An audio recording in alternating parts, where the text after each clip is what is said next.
I really loathed those county club gatherings every few weeks. It seemed like they always had some new excuse to throw yet another pointless party, just so a bunch of rich people could get together and indulge in ego trips. My wife, Laura, adored these events and looked forward to them every time. But lately, she'd been drinking too much, and it often led to her embarrassing both herself and me. Laura and I had been married for 24 years. We had 3 kids, all in college. I met Laura when I was working on my MBA, and we hit it off from the start. Things started to cool off between us about 10 years ago, and I just figured it was part of the natural progression of things. I would have appreciated a bit more affection and intimacy, but I didn't want to push it.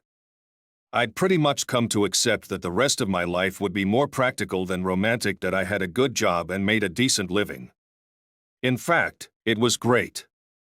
Sure, putting 3 kids through college drained a lot of our budget and savings, but we were still well off. Laura didn't have to work and didn't want to.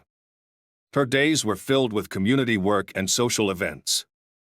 My salary was what supported that lifestyle. Laura still looked good for her age, thanks to frequent spa trips and salon visits. As for me, I was average, just a bit of a belly and some gray at the temples.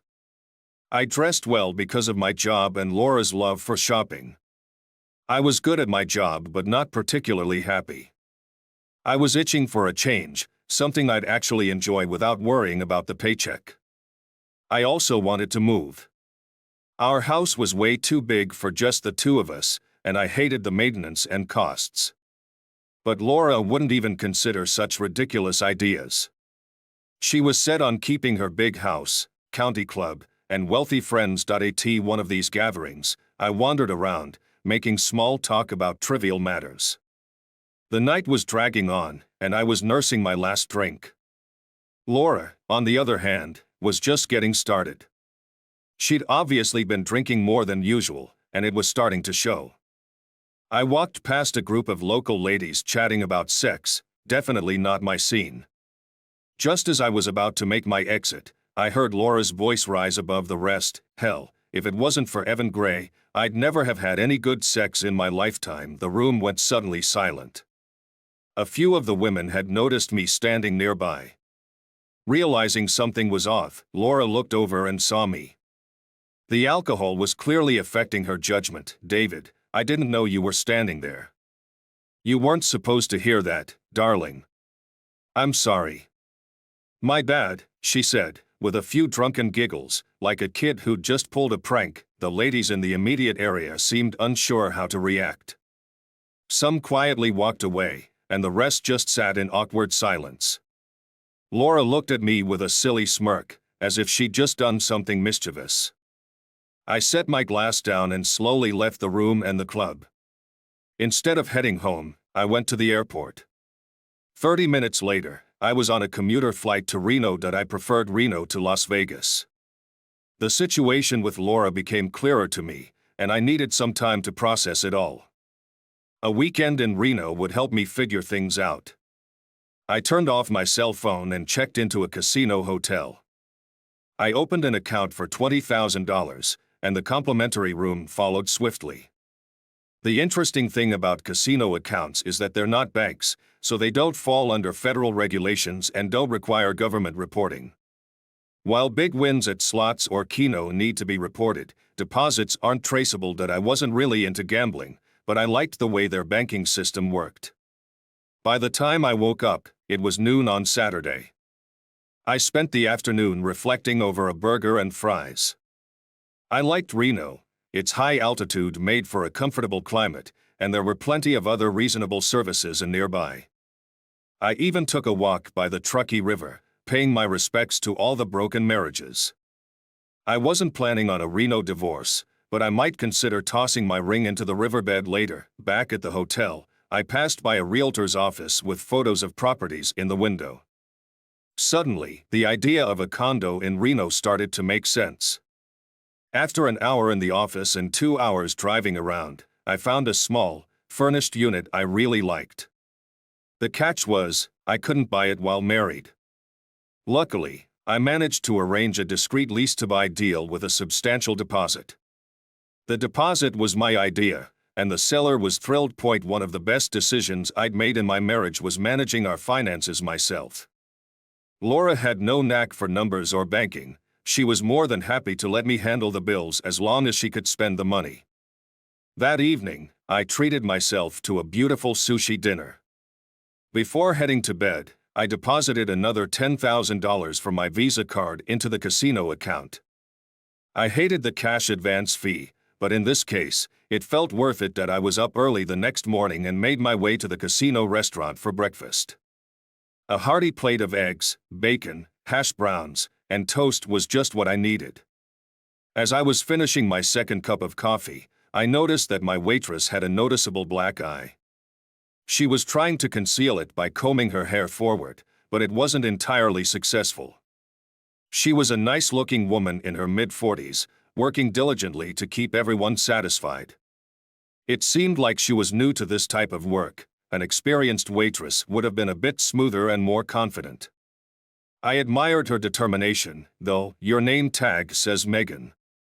Is that your real name? I asked. No, my name's Meg, but Megan was the closest tag they had. She replied with a slight smile. Well, Meg, I'd like another cup of coffee, and I'll leave a generous tip if you tell me what happened to your eye. I said, why don't I pour you a refill, and you can leave a smaller tip, and I'll keep mum about it, she suggested with a wink. Fair enough. I guess I was being a bit nosy. I already had the key to the condo, so I decided to pick up a few essentials to set up my new place. First stop was the Silver Spur used car lot down the street. I picked out a Focus sedan with way more miles on it than I'd care to mention. It wouldn't be ideal for long trips, but it was perfect for running errands around town. I could have rented a car, but since I planned to come back regularly, buying made more sense. For a few $100s, I got everything I needed to live comfortably, including some fresh clothes. The rest of the day was spent setting up accounts at various casinos. I wrote checks to the casinos, which went straight into my account and then vanished. No paper trail. By the end of the day, I had deposited $60,000 across 4 different casinos. I got myself a small spiral notebook to keep track of the amounts, dates, and casino names, a record of the money I'd lost gambling over the weekend. Of course, I hadn't actually gambled, but who would question it? Everyone knew I was terrible at poker, so any losses at roulette, craps, or blackjack would seem plausible. That I had 6 months to come up with the down payment for the condo, which should be manageable. I'd completely forgotten about lunch, so by the time dinner rolled around, I was starving. I decided to head back to the restaurant where I had breakfast. As luck would have it, Meg was my waitress again. Why are you still here? Looks like a long day for you, I said. I've got to work double shifts to make ends meet. I didn't realize the rent would be so high here, she explained. Can I get you a drink? I decided to keep things light and avoid prying too much. I placed my order and tried to be on my best behavior. When the meal was over, Meg brought my check and lingered for a moment. I'm sorry for being short with you this morning, she said. I'm still getting used to working here, and I'm self-conscious about the eye. It was a parting gift from my husband when I told him I was getting a divorce. It's not the first time, but I hope it's the last. Thanks for the generous tip at breakfast. It means a lot, she offered a sad smile as she walked away. I thought about her throughout the evening. That night, I realized there wasn't much more I could do for now. I needed to head home to take care of a few things before setting up more in Reno. I managed to book a return flight without any hassle and was unsure what I'd do once I got home. Meg was working the next morning, and I managed to get one of her tables. After she dropped off my check, I stopped her. I've got a small favor to ask, I began. I need someone to house sit for me. It's a 2-bedroom condo, so you won't have to worry about any space issues. Could you help me out? It'll be for at least a couple of months. Are you serious? No strings attached? She asked, looking surprised. Absolutely. I just don't want the place sitting empty. You'll have the place to yourself 90% of the time, and when I'm around, I'll stay out of your way. Promise. I didn't care if someone broke in and cleaned out the place. There wasn't much to lose. I couldn't let Meg know that, okay. Is it within walking distance of the diner? It's pretty close. I'm also leaving you my car. Just make sure it always has gas for when I come back. I'll give you a call ahead of time. There's a machine on the phone you can use. Meg looked at me, a bit wary. I didn't have time to convince her fully. Here's the condo key and the car key. The car is parked at the condo. It's a dark blue Ford Focus. Here's the address. If you don't feel comfortable, don't worry about it. If you decide not to, that's fine too. I jotted down the address on a napkin and handed it to her. She took the napkin and keys, still looking unsure. Meg, don't stress about it. If you change your mind, that's okay. If you go through with it, that's fine too. An hour later, I was on my flight back home. I would have preferred staying in Reno. After picking up my car from the long-term lot, I drove by the house. Laura's car was gone, so I took the opportunity to grab a few things for the week. I loaded the car with clothes, underwear, shoes, and my laptop. It took less than 10 minutes. I also grabbed my passport and birth certificate. The company had several small, furnished units available, and my position allowed me to use one. I reserved it for the next 2 weeks. I plugged in my laptop to charge and called my eldest son, Andrew. I called Andrew and told him Laura and I were having some issues at home, and I'd be occupied for a while. I asked him to fill his sisters in and assure them not to worry. All 3 of them were at Auburn, and though I got a group discount, out-of-state tuition still wasn't cheap. At least I could handle it. After we hung up, I put my cell phone on the charger and took a much-needed shower. The only food I'd had on the plane was a bag of peanuts, so I was looking forward to a nice dinner. Monday turned out to be a whirlwind. My first stop was the bank, where I secured a substantial second mortgage on the house. This put me deep in the red, owing more than the house was worth. But by the end of the month, that would be a moot point. I reached out to Auburn directly from the bank and arranged for prepaid tuition for the kids. The bank wired $240,000 straight to the school, leaving me with a cashier's check for just over $200,000 to take to Reno. I cashed in 2 CDs, paid the penalties, and closed out the money market account. I decided to hold off on the credit cards until the end of the month. When I finally made it to work, I was already running late. Sarah, my ever-loyal secretary, was waiting with black coffee and a mischievous grin. "Good morning, Mr. Bennett. Are you going to fill me in on what happened at the country club on Friday, or should I just believe the rumors?" "Sarah, the rumors are true." "Anything else you need to know?" I said, getting straight to the point. Without missing a beat, she asked, "What do you want me to do?" "I need you to dig up everything you can on Evan Gray. I think he used to work here, but I'm not sure. Also, rearrange my schedule. Have some of the staff cover my appointments and meetings, and don't give them a reason why." "Any questions so far?" Sarah gave me a big smile and a thumbs up before heading out. I originally thought it would take weeks to sort everything out, but now it looked like I could wrap things up in a week. I called my lawyer, Frank Collins, and set up an urgent appointment. On my way out, I let Sarah know I wouldn't be taking or responding to any calls from Laura.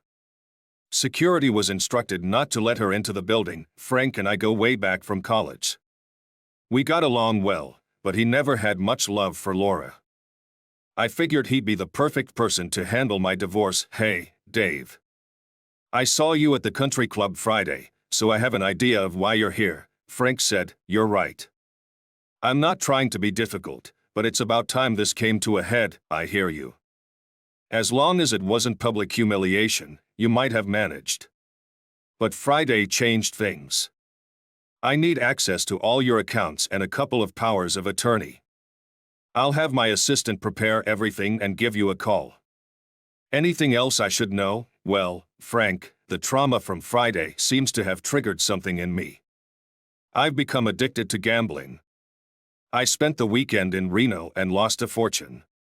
I'm going back next weekend, and I'm worried it'll be worse." "Wow, that's rough, Dave. I hope you're keeping good records of your losses," Frank said with a sympathetic smile. "I am, and I'll make sure to send you copies of everything." "Good idea. But let's not dwell on it. Anything else you need? No, I'm good, I replied. I'll take this financial worksheet with me, fill it out, and bring it back tomorrow when I sign the forms. Got it. Take care of business. I've got your back, buddy. As I left, I realized I'd missed lunch.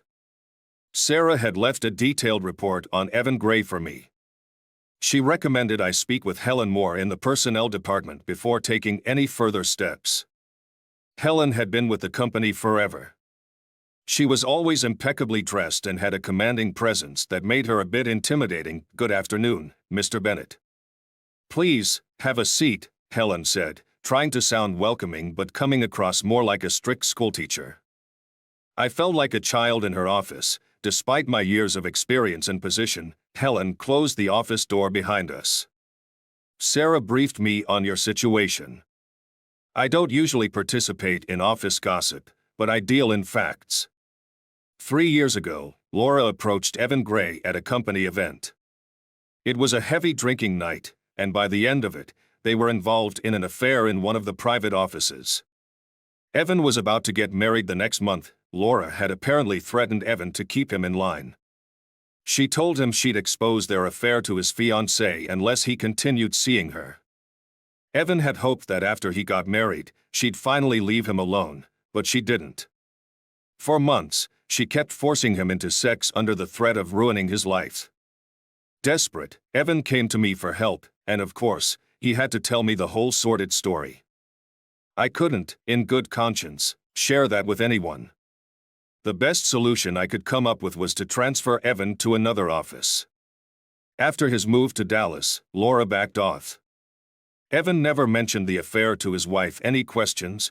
Helen asked. So it seems Mr. Gray was as much a victim in this mess as I was, I said, pondering if any form of retribution was worth it.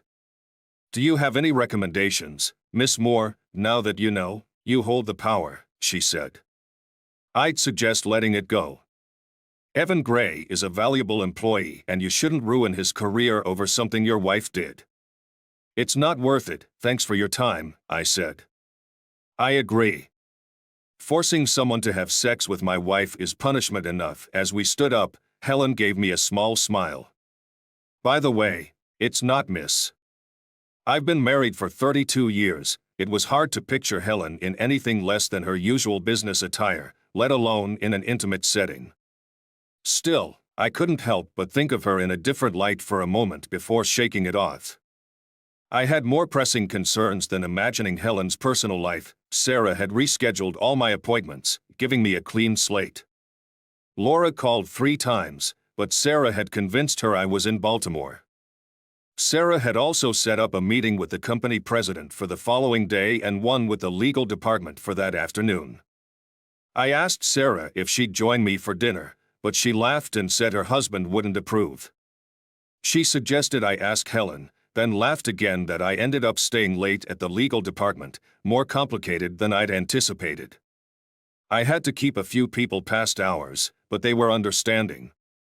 Cashing out my retirement plan was more difficult than I expected, though the 401k and shared savings accounts closed without issue.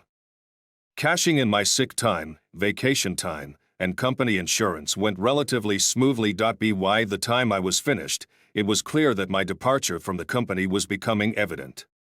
I hoped it wouldn't leak back to Laura. I ended up eating dinner alone and found myself thinking about Meg. I wondered if she'd moved into the condo yet and if she was still working double shifts. It felt a bit childish to dwell on her, but I couldn't help it. It seemed like a distraction from the more pressing matters at hand. The next morning, I cashed in 2 whole life insurance policies and canceled 2 term policies. I was amazed at how much cash value the whole life policies had accrued. I planned to pick up the checks the following day. My car was covered under the company insurance, but I canceled the insurance on Laura's Lexus. The lease was in her name, but the insurance was in mine. Before heading into work, I dropped by Frank's office to deliver the financial form and sign a stack of papers his secretary had prepared. Sarah had coffee waiting for me when I returned. Not trying to add to your stress, boss, but you need to talk to Derek Sanders in settlements before seeing Paul. Derek's office was in the basement, and the environment felt as dreary as the dungeon it resembled. Derek Sanders was a quiet, no-nonsense guy who got the job done efficiently. "Derek, Sarah said you wanted to see me," I said as he led me to a private corner. "I heard things are heating up in your office," Derek said. "I don't usually deal in rumors, but there's something you should know.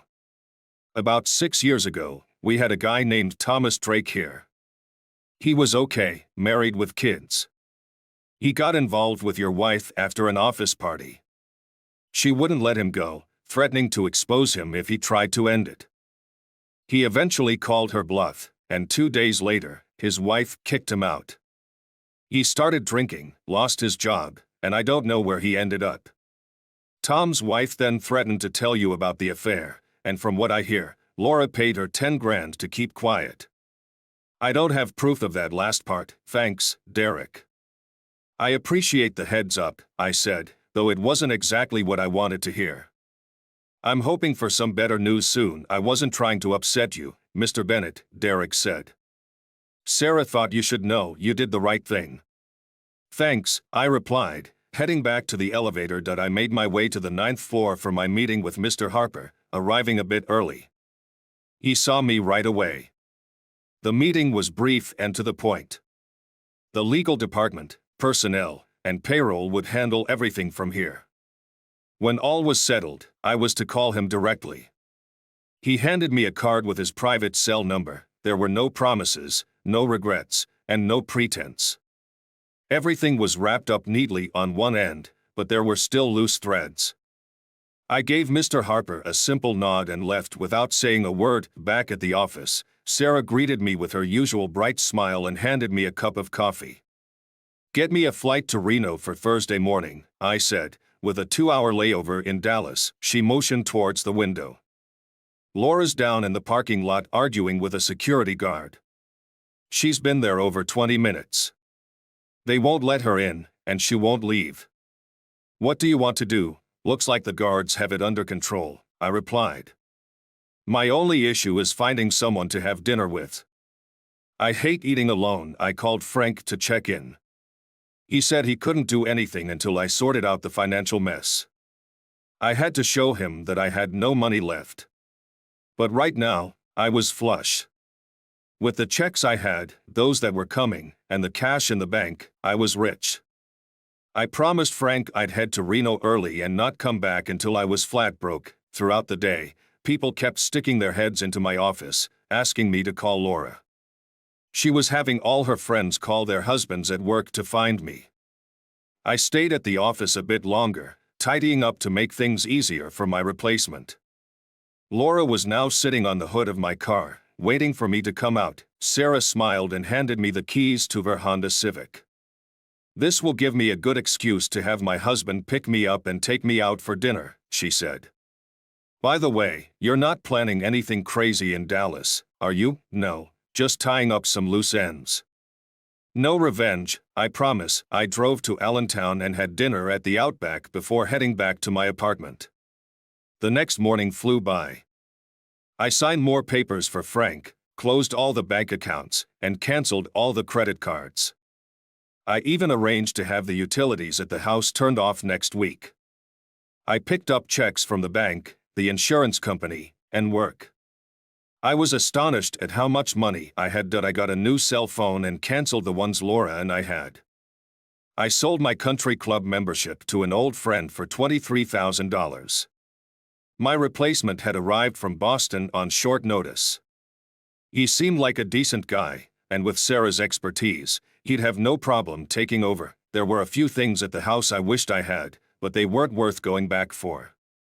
Sarah told me to keep her car and said her husband would pick it up at the airport. I bought a couple of cheap suitcases to pack up my stuff, figuring I could buy anything I forgot in Reno. As I finished everything, I realized I had done all I could. All my assets were now cash. No stocks, no accounts, nothing of value except the house, which I was giving to Laura. Air Blue was very accommodating, moving my flight up without a hitch. I called Frank. "Hey, buddy, just wanted to let you know I'm heading out tonight.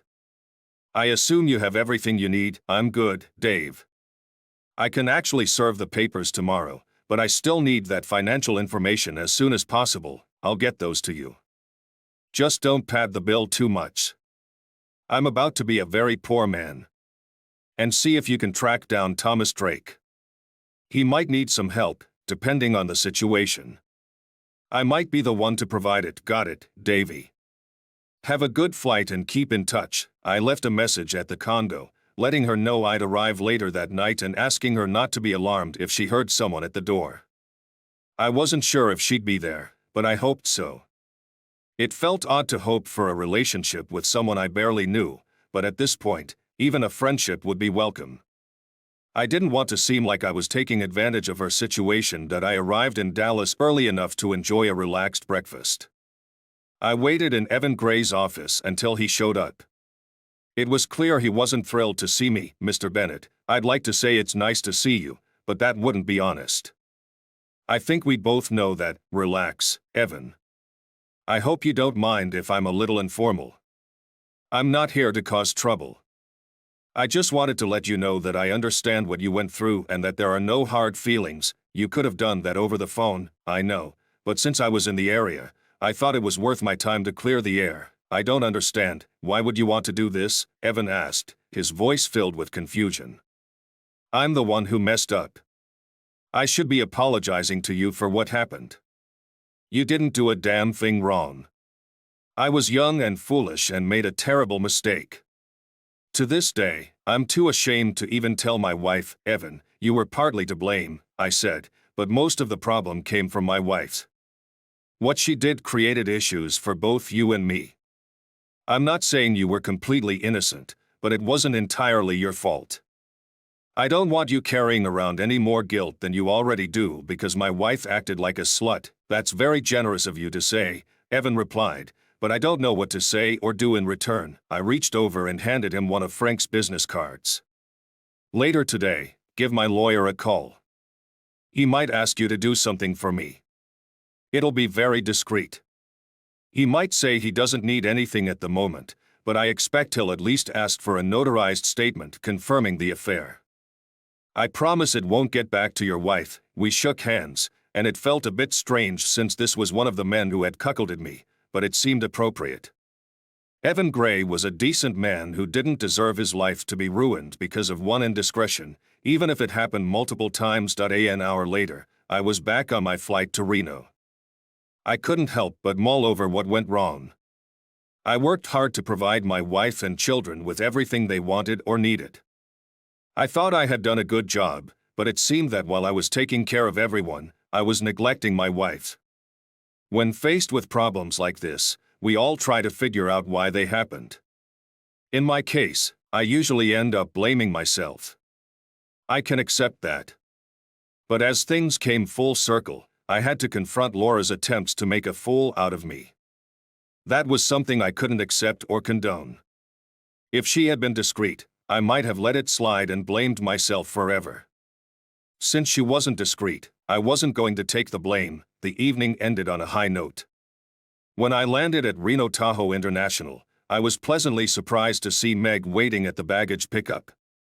She was dressed in jeans and a light blue Oxford shirt, the first time I'd seen her out of uniform. I hadn't intended for her to pick me up, I just wanted to let her know I was arriving. Good evening, Meg. I wasn't expecting you. I figured since I had your car, it was the least I could do. You're not working? No, I was able to cut back because of your generous offer. Oh, I wasn't being generous. I was just trying to figure out a way to be alone with you. And just what are you going to do to me when you get me alone? I don't know yet. I haven't planned that far ahead. Any suggestions? I noticed Meg blush slightly as I pulled my bags off the turntable.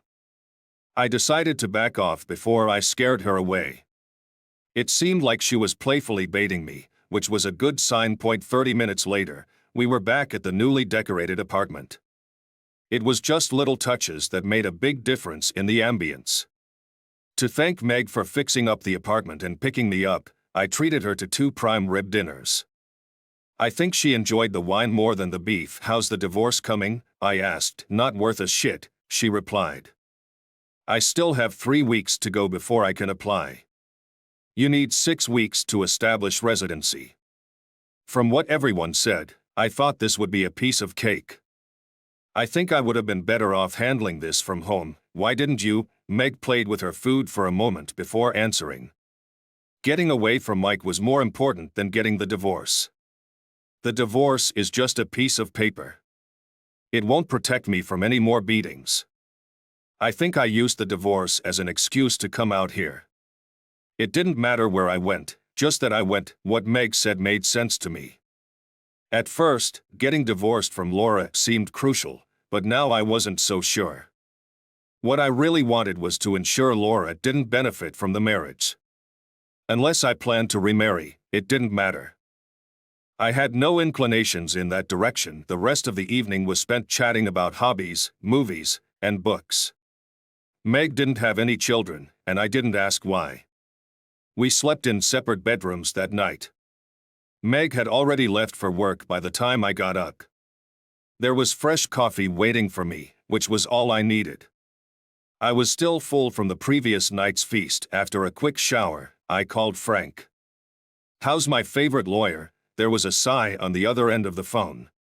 "Not worth a shit, David. I've got bad news. Promise you won't shoot the messenger." "Oh crap. I've only been gone 1 day." "What the hell happened?" Laura stirred the pot. "She found out about the bank accounts and other stuff. After calling the police, she got a restraining order against everything in the world. All of your accounts are frozen, even though they're empty. You can't go near her or the house. You can't take anything from the house. You can't contact your children, even though they're legally adults. Most of this is just a hassle, but it'll take a ton of time and money to sort out. She also contacted the SEC about your 401k and retirement accounts. Somehow, she's managed to get the IRS involved. Frank, I hate to break this to you, but I'm done with all of this. I want out. Do you get it?" I was feeling pretty overwhelmed. "So, you're saying you won't be handling my divorce after all?" "Exactly, my friend. Oh, and just so you know, she's hired a private investigator to track you down. I'm curious how she plans to pay for all this." "I don't know, and frankly, I don't care. If the cops or feds ask me where you are, I'll have to tell them. I'm not about to jeopardize my career for you, even though we're friends." "I get it, Frank. Just protect yourself. I'll make some changes on my end. I won't be calling you for a while. Thanks for understanding, buddy. I was hoping you would. See you around." Well, that definitely threw a wrench in things. Even the best laid plans can go sideways in an instant. I had to resort to Plan B, which, truthfully, I didn't even have.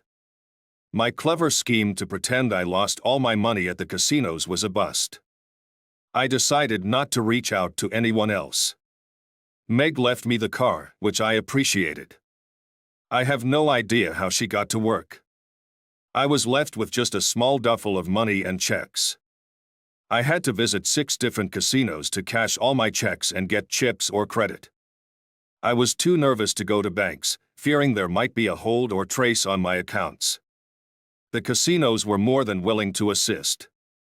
By the end of the morning, I had deposited everything at several places and had a bag full of cash and chips. After a quick lunch, I started withdrawing the funds. Within 2 hours, all the chips were turned into cash, and the cash was cleared from the casino accounts. I now had a substantial bag of money. So far, everything had gone smoothly with no signs of trouble. It took me less than an hour to drive to Carson City. I rented a large safety deposit box at a nondescript little bank and stashed everything except $5,000, which I kept for day-to-day expenses. I felt a sense of relief now that everything was secure. I was looking forward to a long dinner with Meg to celebrate, but as soon as I stepped into the condo, I sensed something was off. Meg was frantically trying to fix messes that shouldn't have been there in the first place. When she saw me, she quickly covered part of her face. "I'm sorry, David. This is my fault. I don't know how he found me, and I didn't realize he was following me until I got into the apartment. I should have been more careful. I'm really sorry. I gently moved her hand away from her face. Meg had a new black eye and a swollen lip to match. A large, dark bruise was spreading across the right side of her face. Was it Mike? I asked. She nodded. He brought his 2 brothers with him. They're out searching for you now.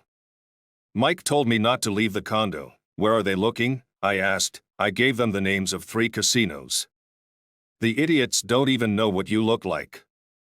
I don't think they're thinking clearly. It was a no-brainer that we couldn't stay there or call the police. We left everything behind, started heading west, and spent the night at a small, off-the-beaten-path motel in Grass Valley. It had just 1 bed, but I made sure to be a gentleman. I picked up some takeout and got some makeup for Meg. She did her best to cover up the bruises, but it still looked pretty bad. She kept apologizing all night. I was relieved when she finally fell asleep. The next day, we drove into Sacramento and picked up some clothes and personal items. I had no idea when we'd be able to return to the condo. I'd reserved the Grass Valley Motel for 2 more nights. Meg and I spent the next few days getting to know each other better. There was no sex, no innuendos. After just 3 days, I felt more at ease with her than I had with my wife in 24 years. When I wasn't talking with Meg, I was preoccupied with all the other issues going on. I was anxious about taking Meg back to the condo in case Mike found her. I was also worried about returning there myself, fearing someone might be looking for me, even though I'd foolishly left my laptop, passport, and other personal documents behind. I felt they were important and needed to retrieve them. Pretty dumb, I know. I'd only known Meg for a few days, but I decided I had to trust her. We were both in the same predicament with our spouses. Have you ever been to Mexico? She asked. No. Are we going to Mexico, David? I don't know. Well, in case things don't go as planned, I need you to do something for me.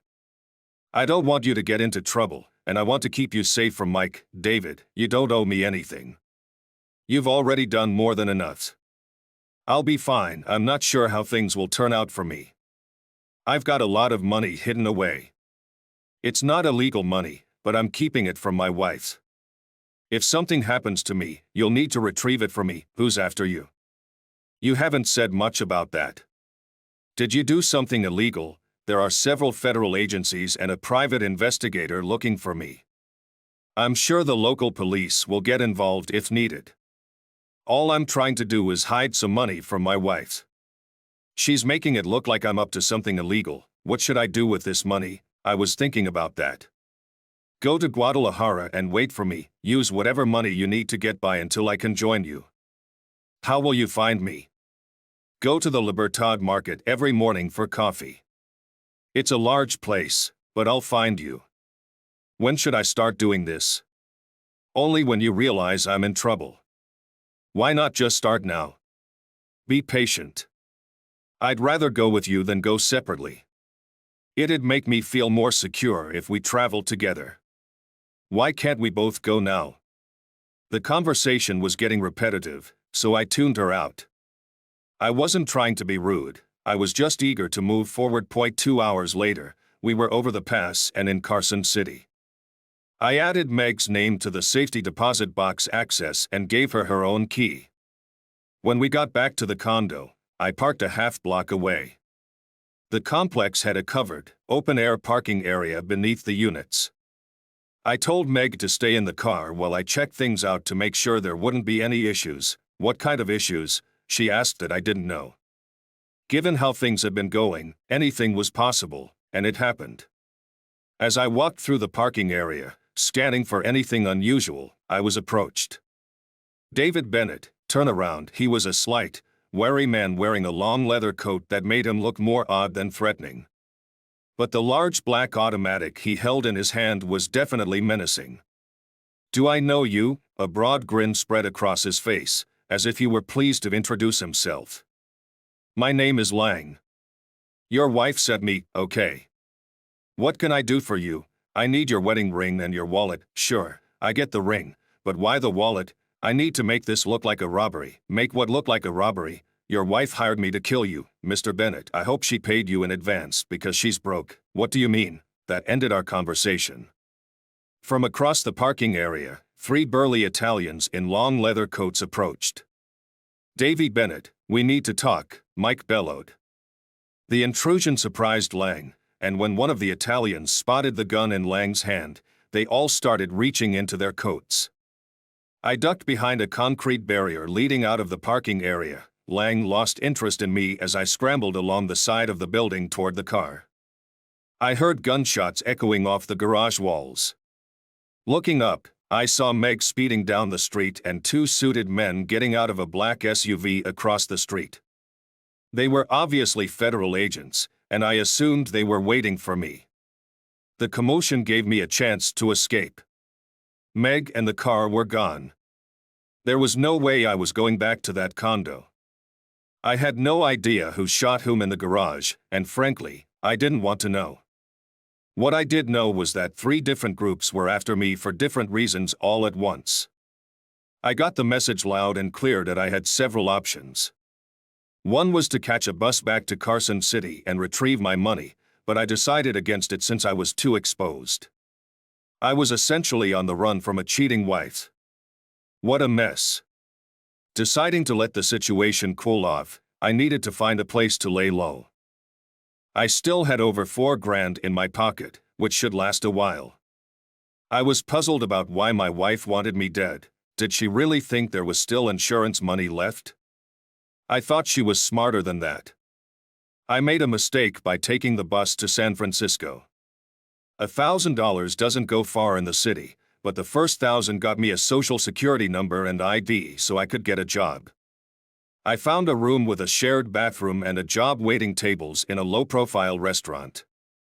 After about a month, I was earning enough to support myself and was becoming quite a good waiter. Some customers even started requesting my tables. I had stopped making payments on my cell phone, and the service was cut off. I hadn't used it since leaving Reno. It cost me a few bucks to get a new prepaid phone with about 50 minutes of airtime. I wanted to call Meg, but I had no idea where she was or how to reach her.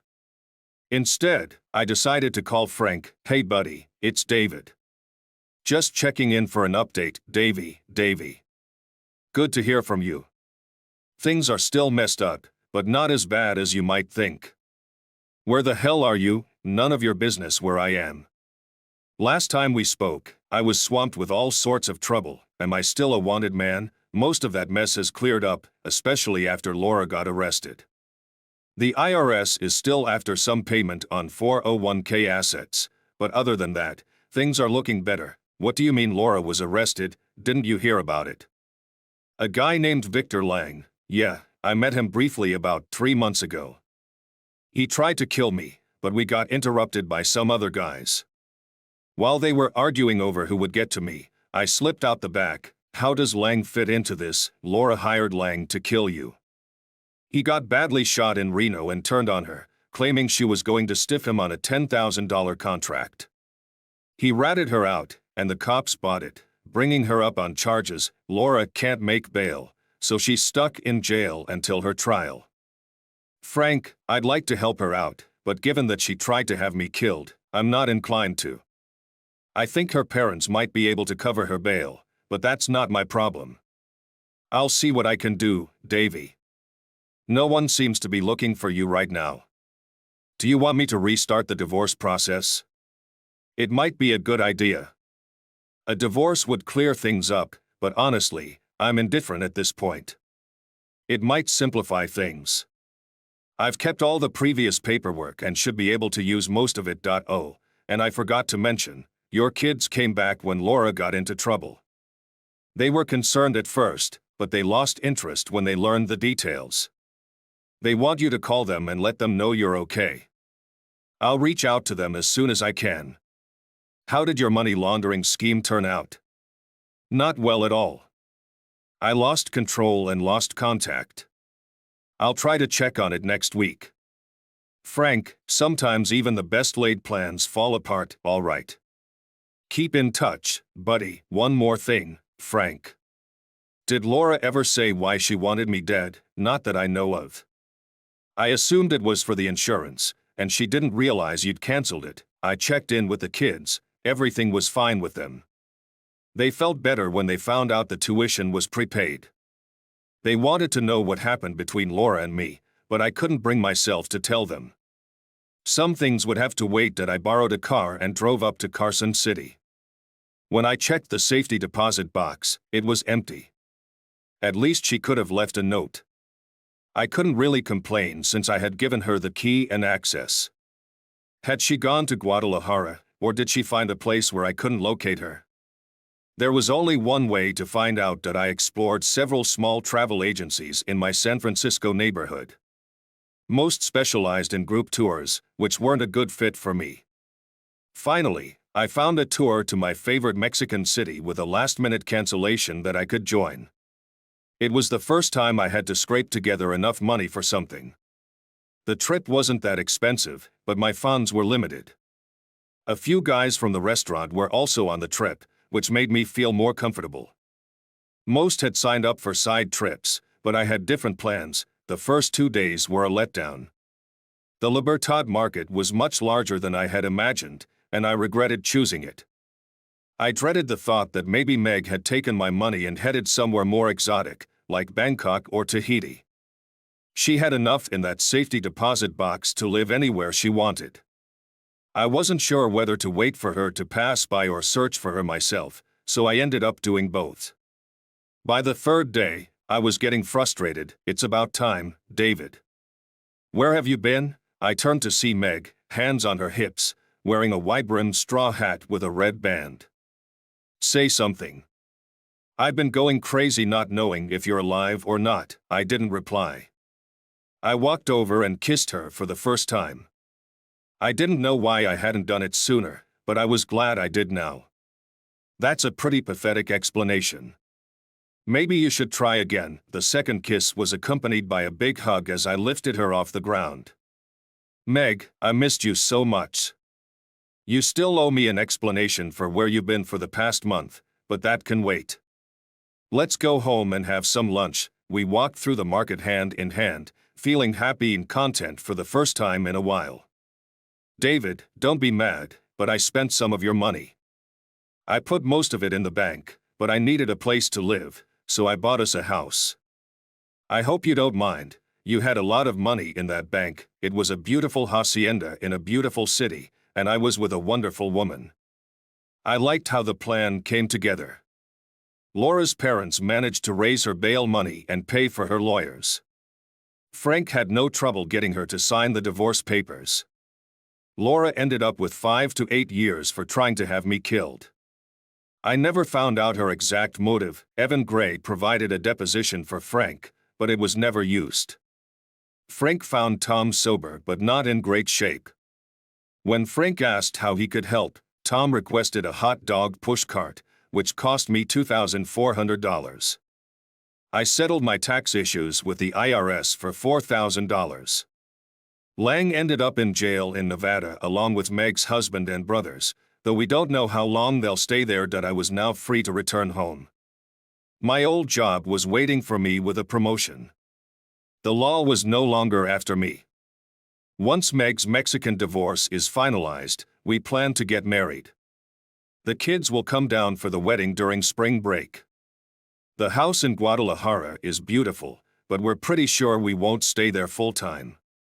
Meg wants to keep it as a vacation home. Sarah is eager for me to return to work, especially in the new position.